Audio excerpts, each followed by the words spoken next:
Well, Corey, it looks like we're space botanists in this one.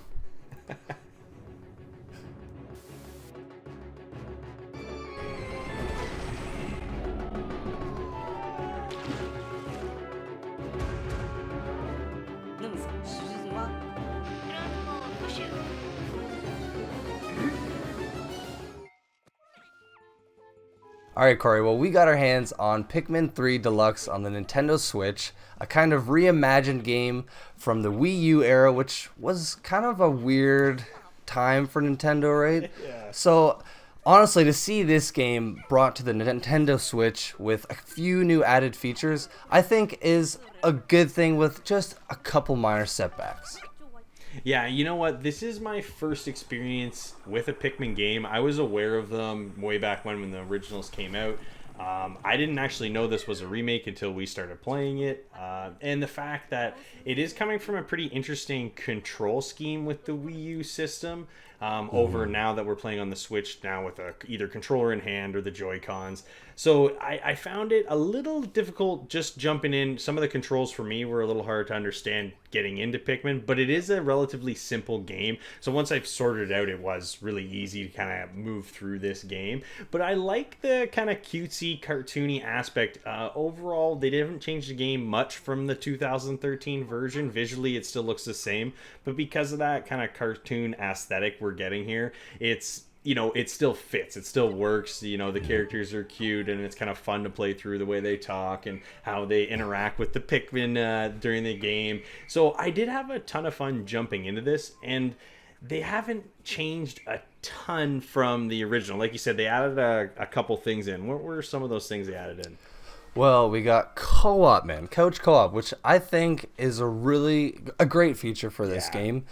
And it's very easily accessible. All you do is press start while you're playing and you can easily just access co-op right there then and there. Yeah, that's so an that's a awesome good thing to see. And they actually added some side missions. So, the whole base of the game is you originally are split up because your ship gets destroyed, crash lands on Yeah. this planet. So you're kind of trying to find your crew, get them all back together, and while you're there, you discover these delicious fruits.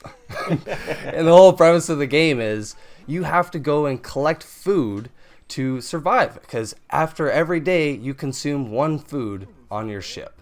And, some missions, some days, you might not get any fruit, but some you might get two or three fruit. So it's a kind of a cute story that just I honestly I had a great time with this game, dude. Yeah, it's like you said, the way the kind of the missions play out is, yeah, you're always kind of on that hunt for that precious resource, that food resource to kind of keep you and your crew going. And as you get through this game and you find your crew on the map, you actually join up with them and you get into the task of controlling all three of them at the same time.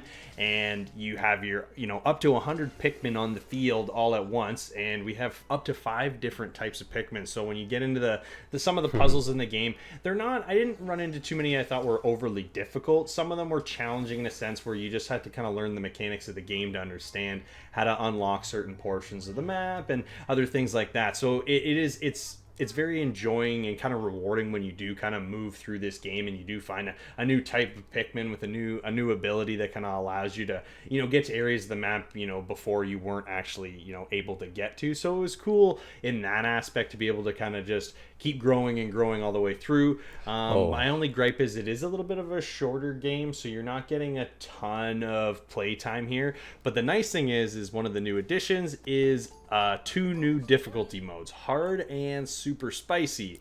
Hard is actually going to speed up the daytime timer that you run through as the game, because everything is time based here. So it speeds up the time a little bit, so your time crunch is a little bit more there. And then super spicy actually only allows you to have up to 60 Pikmin on the field, so you have to be a little more picky on who you kind of put on the field there. I know, no pun intended, but you know what I mean. So it's nice to have those extra kind of difficulties there, because if you do want to play through or you're a big fan of this series and title, you can jump in and kind of have that more difficult playthrough and challenge yourself a little bit more off just the base game. But again, it doesn't change the game itself at all, other than the fact that you get less Pikmin and the timer's a little bit faster. Yeah.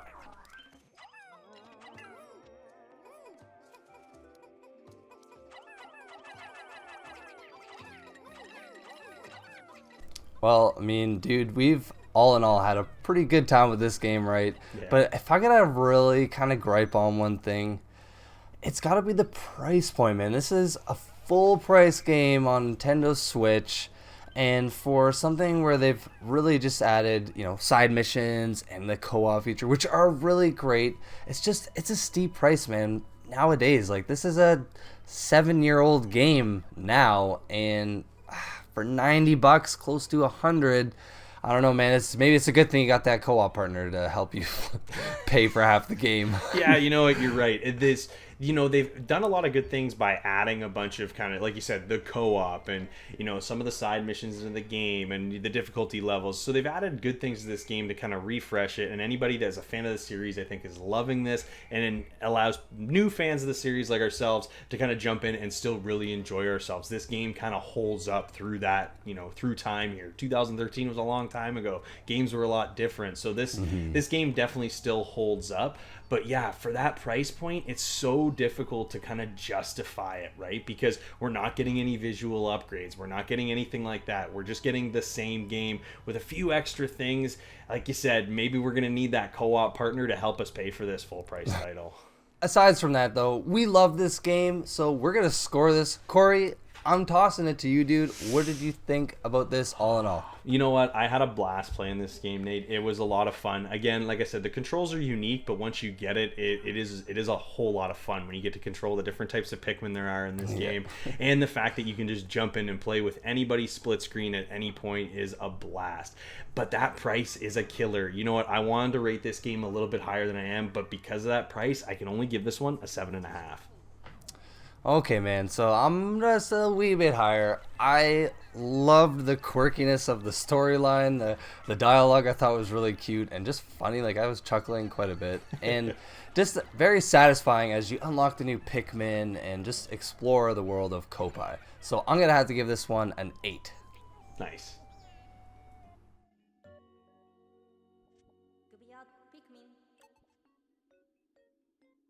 This is a great refresh with new additions sprinkled in, co-op being the biggest, but it definitely comes at a price because it's going to set you back $80 to $90.